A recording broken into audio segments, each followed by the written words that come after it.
This is your channel vision of physics by DP Singh. जिन किन्हीं को भी फिजिक्स में कोई डाउट होता है तो वो कमेंट बॉक्स में लिख करके भेजें। उनका डाउट हर वीक में डाउट क्लियरेंस क्लास के तहत क्लियर किया जाएगा उनके नाम के साथ। तो चलिए सब्सक्राइब कीजिए ताकि आपको अपडेटेड वीडियो मिलता रहे। और आप शुरू करते हैं आज का लेक्चर।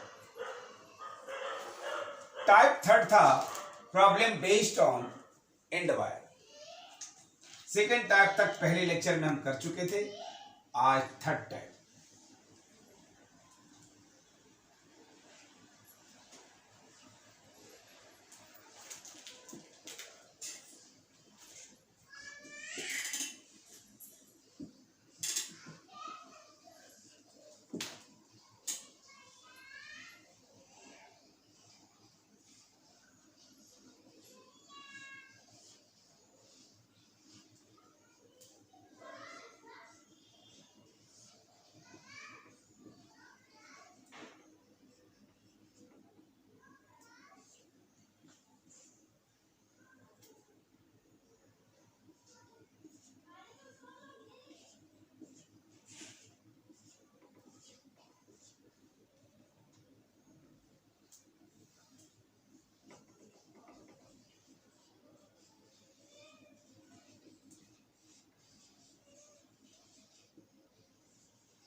ये 6 सवाल इस पे संभव है।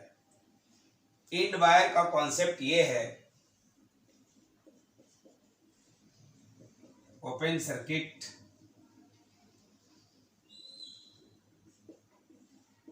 No charge flow. ये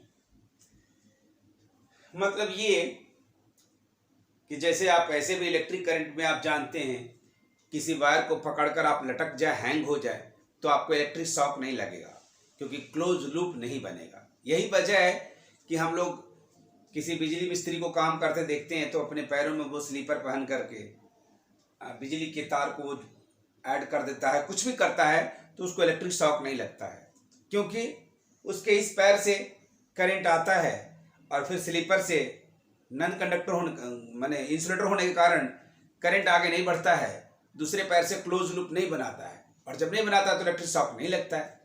इसी कंसेप्ट पर हम बात करेंगे आज कि जैसे ही आपको पहला क्वेश्चन है ए और बी के बीच में निकालना, तो ए और बी के बीच में जब निकालना है, पहला का जवाब मैं दे रहा हूं, ए और बी, ये और इसके बीच में, तो ये गायब हो जाएगा क्योंकि ये वायर यहां एंड हो जाता है, ये वायर भी यहां पर एंड हो जाता है। आप ऐसे समझ सकते हैं, अगर आपको ये बात समझ में नहीं आ रही है तो, कि जो रोड आपके घर तक आकर एंड हो जाए उसमें गाड़ियां का फ्लो नहीं होता है क्योंकि वो एंड हो जाता है तो फिर सर्कुलेट होता नहीं है, उसमें आप आएंगे, आपके 2-4 मित्र आएंगे और तो कोई नहीं आएंगे ना। तो इसलिए अगर आप ए और बी के बीच में निकालना चाहते हैं तो ऐसे चार्ज फ्लो करके ऐसे गया और इधर से चार्ज फ्लो किया तो इसको आप कैंसिल कर दीजिए, इसका एप्लीकेशन नहीं होगा सर्किट में, तो इसको हटा दीजिए। ये समझिए कि नहीं है। अब आपके पास सर्किट सिर्फ इतना बचा है, इसको आप चाहें तो ऐसे डिलीट कर दें, ये ऐसे। अब आपके पास इतना ही सर्किट है।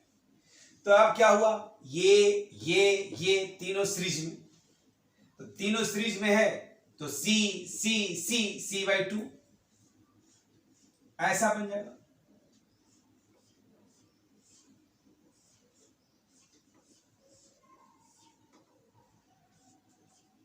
C/3 C/3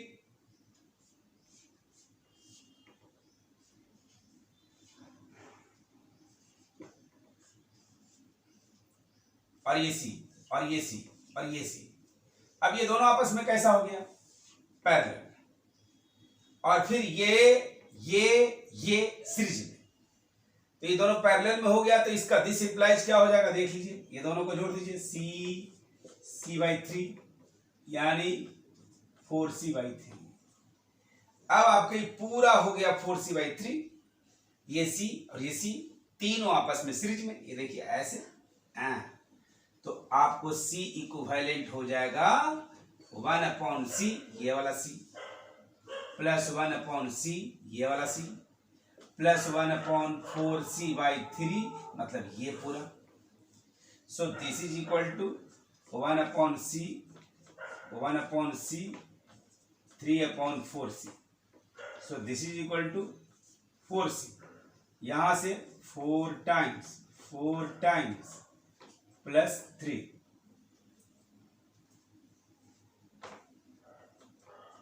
11/4C, इसलिए C equivalent is equal to 4C/11। This is answer. तो पहला का आंसर क्या हो गया, 4C/11। ऐसे ये तरीका है, जिनके बीच में निकालना है और जो वायर एंड हो जाए उसको आप हटा देंगे। जैसे बी पोर्शन C और D के बीच में पूछा है,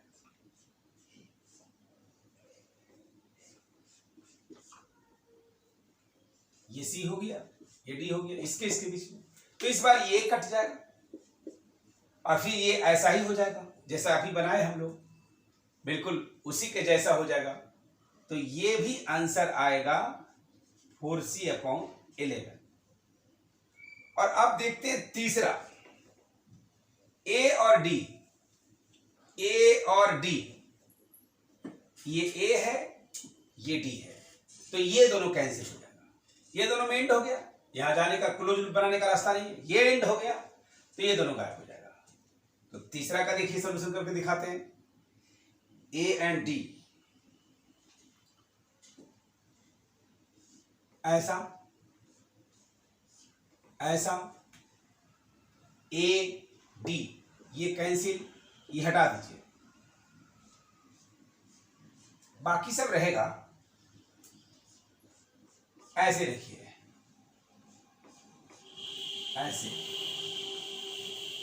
ऐसे और ऐसे, A D, ओके। तो ये C हो गया, ये C हो गया, ये C हो गया, ये C, और ये दोनों तो गायब हो जाएगा, ये गायब, ये दोनों गायब कर दिया। अब ये आपस में कैसा है, सीरीज में, ये आपस में कैसा है, सीरीज में। तो CSC C/2, CSC C/2, C/2 C/2 C। अब ये पूरा ये और ये आपस में सीरीज में, तो यानी हो गया 1/C equivalent is equal to 1/C, ये वाला, ये दोनों C/2 C, तो ये 1/C, ये आ गया, फिर ये तीनों सीरीज में, यानी 3/C, therefore C equivalent is equal to C/3 answer. तो इसका आंसर हो गया C/3। ऐसे A और D, B और C बिल्कुल इक्विवेलेंट है, जैसा A D पॉइंट है वैसा ही B और C पॉइंट है, तो ये भी कितना हो जाएगा बताइए, C/3। और अब कौन हो गया 5 नंबर, A और C, ये A है, ये C है, A और C के बीच में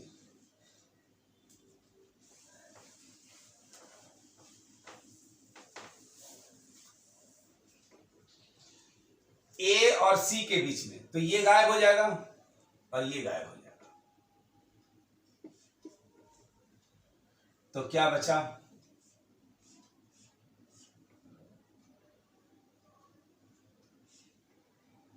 A और C, ये है और ये है, तो ये दोनों गायब हो गया। ऐसे बनाइए, ऐसे बनाइए, ऐसे बनाइए, और ये लास्ट ये था ए, और फिर यहां ये ए, ये सी, और ये दोनों गायब। फिर क्या हुआ, ये सी सी सी सी सी सी, ये तीनों सीरीज में, तो C/3 I+C 4C/3, फिर सब सीरीज में। तो हमको लगता है कि ये भाई अभी भी आंसर जो आएगा वो यही वाला आएगा, यानी इसको लिख दीजिए 4C/11, और बी और डी भी आप देख लीजिएगा 4C/11 ही होगा। तो ये हो गया, जिसमें कॉन्सेप्ट ये लगा कि जिसके बीच में निकालना है और जो वायर इंड हो जाता है उसमें चार्ज फ्लो नहीं होगा। तो ये टाइप था जो बड़ा इंपॉर्टेंट था, आप समझ गए होंगे। तो चलिए अगला टाइप देखते हैं, टाइप 4। ये देखिए टाइप 4, जिसमें problem based on Wheatstone balance bridge पर हम बता रहे हैं। ये चौथा टाइप का सवाल हमने सेटअप किया है। व्हीटस्टोन बैलेंस ब्रिज कहते हैं किसको, पहले ये देखिए, इसमें आप कैपेसिटर काउंट कीजिए, 1 2 3 4 5, इसमें 5 कैपेसिटर है। अगर इसके आर्म्स के रेशियो और ये रेशियो बराबर हो जाए, यानी C1/C2 और C3/C4 बराबर हो जाए, तो इसमें चार्ज का फ्लो नहीं होगा। इसी को बैलेंस ब्रिज कहा जाता है। यानी अगर ये रेशियो बराबर हो जाए दोनों आर्म्स का, तो इसमें आपको चार्ज का फ्लो नहीं होगा, मतलब इसको आप कट कर सकते हैं, आप अपने सर्किट को आसान बना सकते हैं, इसको आप रिमूव कर सकते हैं, हटा सकते हैं, और जैसे ही ये रिमूव हो जाएगा तो ये सर्किट आसान हो जाएगा। इसी को बैलेंस ब्रिज कहते हैं। इस पर बेस्ड एक सवाल हमने अभी दे रहे थे, ये देखिए थोड़ा अधूरा था सवाल, इसको पूरा करते हैं। ये तो ये सी, ये सी सी सी और ये सी। इस सवाल को देखते हैं। इसमें तो था 1 2 3 4 5, इसमें देखो 1 2 3 4 5, संयोग से इसमें भी 5 है, परंतु इसका फेस ऐसा दिख नहीं रहा है, इसको रीअरेंज करना पड़ेगा। टाइप 2 में हम रीअरेंज करना सिखाए थे आपको, और उसमें आपने देखा था कि हम सर्किट जो पता नहीं चलता था उसको रीअरेंज करने के बाद सीरीज पैरेलल दिख जाता था। तो इसको हम रीअरेंज कैसे करेंगे, चूंकि हर दो पॉइंट के बीच में कैपेसिटर है, चाहे A B, B C, C D, B D, A C, सबके बीच में है। इसका मतलब ये कोई पॉइंट, इसमें से दो कोई पॉइंट एक पॉइंट नहीं होगा, कोई भी दो पॉइंट्स के बीच में पोटेंशियल सेम नहीं होगा, कोई भी दो पॉइंट के बीच की दोस्ती नहीं होगी। ऐसे में आप अलग अलग लिखिए, ए अलग, all are different points, A B C D, all are different points, A B C D. अब अरेंज कीजिए, टिक कर दीजिए, ए से बी में टिक करो इसको, ए बी, ठीक है। फिर बी से सी में टिक करो इसको, बी सी, ठीक है ना। फिर सी से डी में, ये सी है ये डी है, ऐसे, ओके। और फिर बी से डी में ऐसे, ठीक है ना। लास्ट एक बच गया ए से सी में, तो इसको अरेंज कर दो। और आप देखो ध्यान से, अब आप लोग देख रहे होगे कि सी जैसा है। अब ये सी है, ये सी है, ये सी है, ये सी है, ये सी है, इनका रेशियो देखो, C/C बराबर 1 आ गया।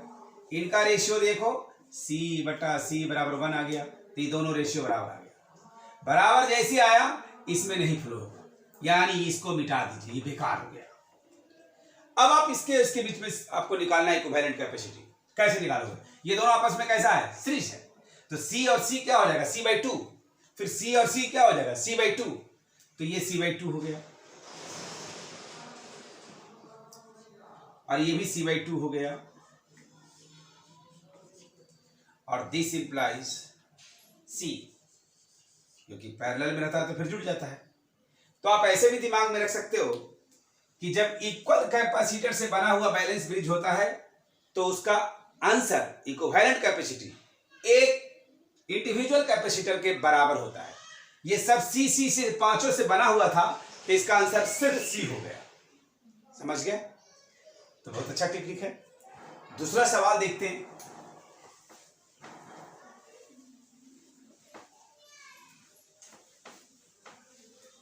इसी टाइप में दूसरा सवाल, एग्जाम्पल 2।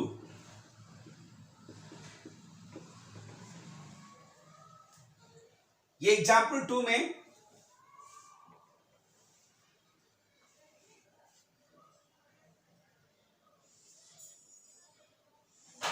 ऐसे ऐसे यहां कैपेसिटर लगा हुआ है,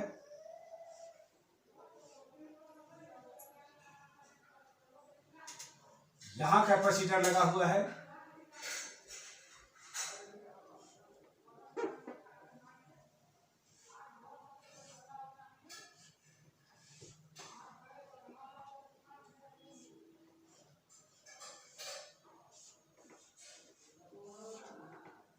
और यहां से गया, यहां आउट हो गया।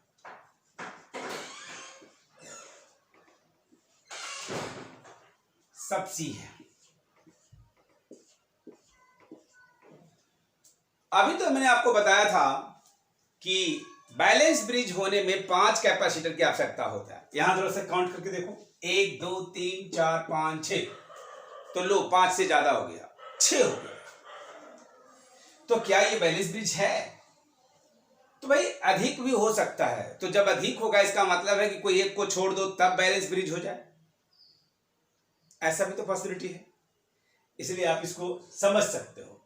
तो देखिए, अगर इसको ढक दो, ये देखो इसको ढक दिया, अब 5 बचा, 1 2 3 4 5, इसको ढको। अब इसका रेशियो देखो 1, इसका रेशियो देखो 1, ये बीच का वायर है।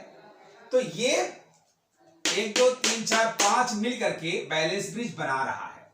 सिर्फ इसको मिटा दीजिए तो बैलेंस ब्रिज है, देख लीजिए आप। मैं मिटा के दिखाता हूं, डिलीट करके।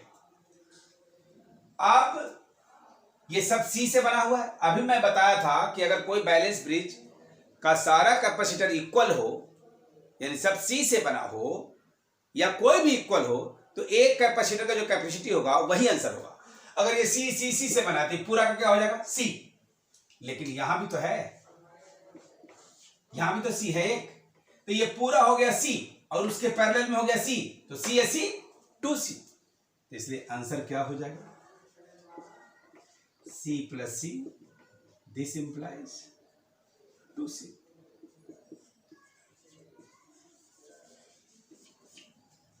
तो इसलिए इसका आंसर हो गया 2C। तो इस टाइप के जो सवाल देख रहे हैं इसमें बैलेंस ब्रिज पर बेस्ड है, यानी कोई भी जैसे एक न्यूमेरिकल दिखाता हूं आपको, ऐसे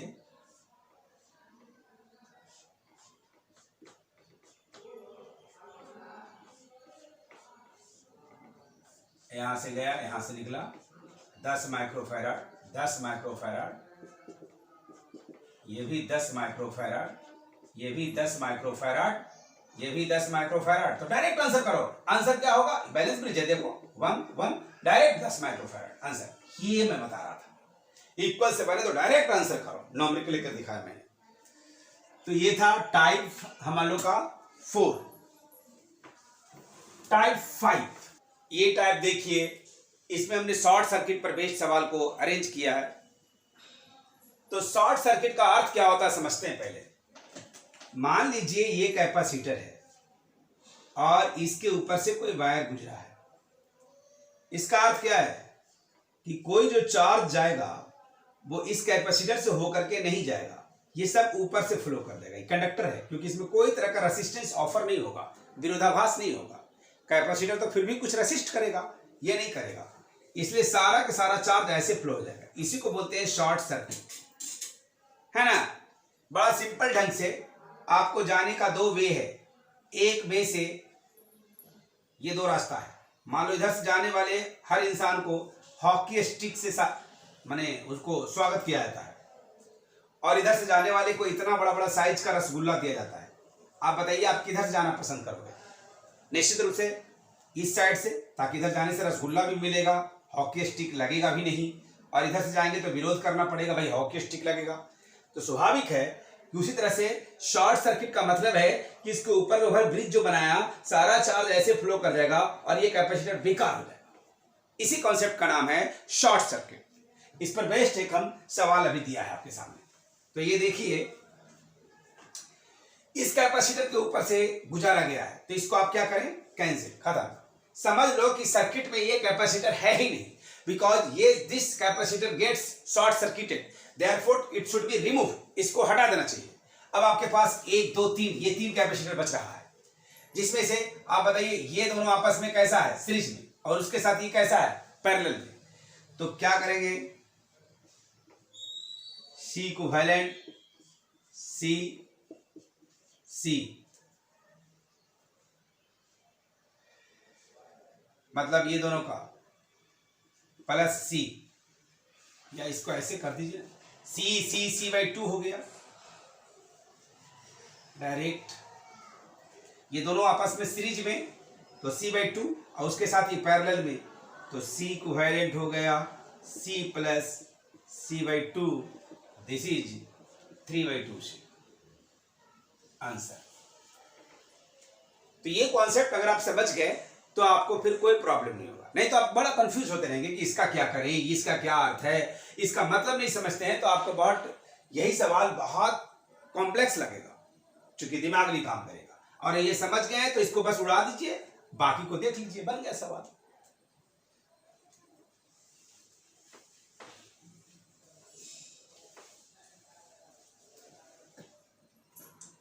दूसरा सवाल,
इसमें इस कैपेसिटर के ऊपर से ऐसा ब्रिज बनाया हुआ है। मैंने आपको बोला था जहां ऐसा साइन देखिए समझिए शॉर्ट सर्किट है, और इसके बीच में निकालना है आपको। तो ये कैसे, अब आपके पास बच गया कौन कौन, एक ये और एक ये, फिर इधर ये, तो ये C और ये C आपस में क्या हो गया, C/2। सीरीज में होने के कारण 2 से भाग पड़ गया, आइडेंटिकल में मैं पहले लेक्चर में बताया हूं।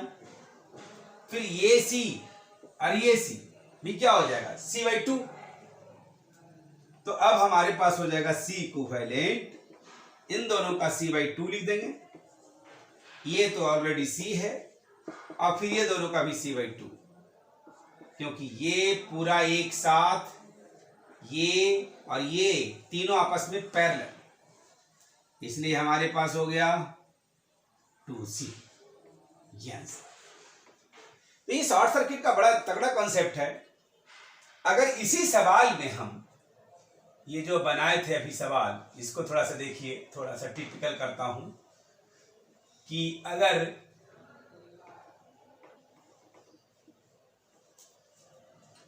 इसको मिटा ही देते हैं, नहीं अच्छा से हो रहा है।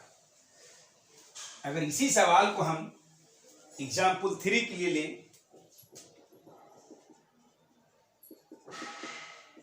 और ऐसे बना दें,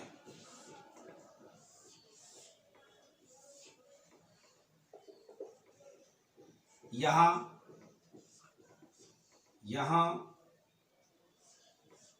यहां यहां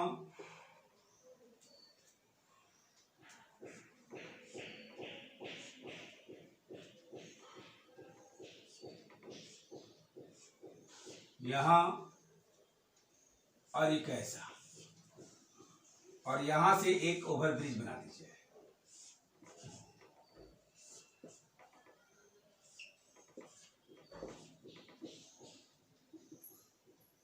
ये, और इसके बीच में आपको निकालना है। आप जैसा कि देख रहे हैं यहां से एंट्री, यहां से आउट। इसका क्या अर्थ हुआ? ये शॉर्ट सर्किट हो गया।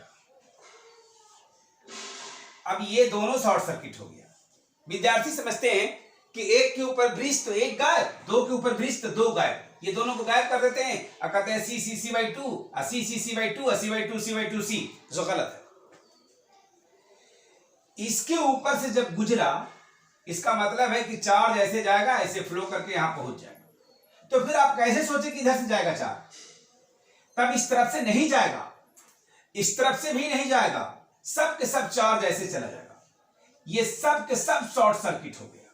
जितना भी कैपेसिटर देख रहे थे सब शॉर्ट सर्किट हो गया। आप ऐसे समझो, इधर से जाने में आपको पानी लगे, दरिया लगे, बहुत मुश्किल है जाना। इधर से भी पानी हो, इधर से पुल बना हो, तो कोई भी आदमी इधर से होकर गुजरेगा नहीं, इधर से भी होकर गुजरेगा नहीं, क्योंकि जहां जाना है, जाना यहां है, जा यहां से रहा है। यहां से यहां जाने के लिए जब इतना अच्छा ब्रिज है तो इधर से क्यों गुजरेगा, इधर से क्यों गुजरेगा? हाँ, इससे पहले वाले क्वेश्चन में मैंने इसके ऊपर केवल ब्रिज बनाया था, तो जब इधर से भी गुजरता तो भी इसको दरिया से गुजरना ही पड़ता, और इधर से भी जाता तो भी गुजरना पड़ता दरिया से, इधर से भी जाता तो भी गुजरना पड़ता। इस स्थिति में वो इधर से भी गुजरता, इधर से भी गुजरता, इधर से गुजरता, उसके प्रोपोर्शनल में चार्ज का डिस्ट्रीब्यूशन होता। लेकिन अगर ये ऊपर से जब ब्रिज बना दिया दोनों कैपेसिटर के ऊपर, तो यहां से जाना था और यहां जाना था, जाना यहां से था, जाना यहां था, तो इसके बीच में हमारे पास एक बहुत अच्छा ये ब्रिज मिल गया। जब ये ब्रिज मिल गया तो हम इधर से कोई नहीं जाना चाहेगा चार्ज, इधर से भी कोई चार्ज नहीं जाना चाहेगा। इसलिए ये बेकार कैपेसिटर, ये बेकार कैपेसिटर, ये दोनों तो ऑलरेडी बेकार था, ये भी बेकार, ये भी बेकार, यानी इसकी इक्विवेलेंट कैपेसिटी जो होने वाला है वो क्या है? ज़ीरो। अंडरस्टैंड? ये था आपका इक्विवेलेंट कैपेसिटी निकालने का टेक्निक, डिफरेंट बता रहे थे, जिसमें शॉर्ट सर्किट का कॉन्सेप्ट बता रहे थे। तो शॉर्ट सर्किट आप, मैं उम्मीद करता हूं समझ जा गए होंगे, और ऐसे कोई भी सवाल आपके सामने अगर आएगा तो आप इसे बना देंगे।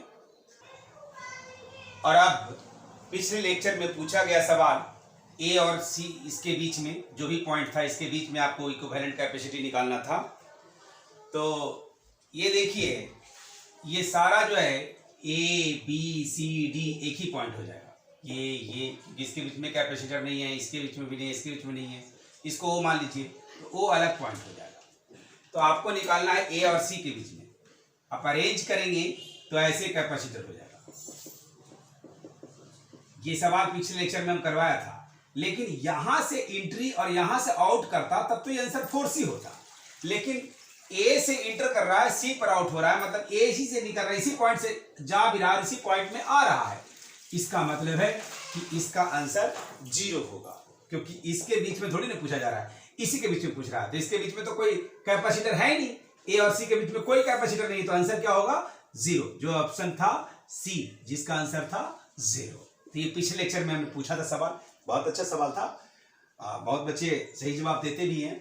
आप लोग भी कमेंट बॉक्स में जवाब दिया करें। और आज का सवाल ये है, बैलेंस ब्रिज पर बेस्ड हमने आज सवाल दे दिया है कि इसका क्या होगा, option A B C D. तो इसका आंसर आप कमेंट बॉक्स में जरूर लिखेंगे और अगले लेक्चर में इसका जवाब हम देंगे।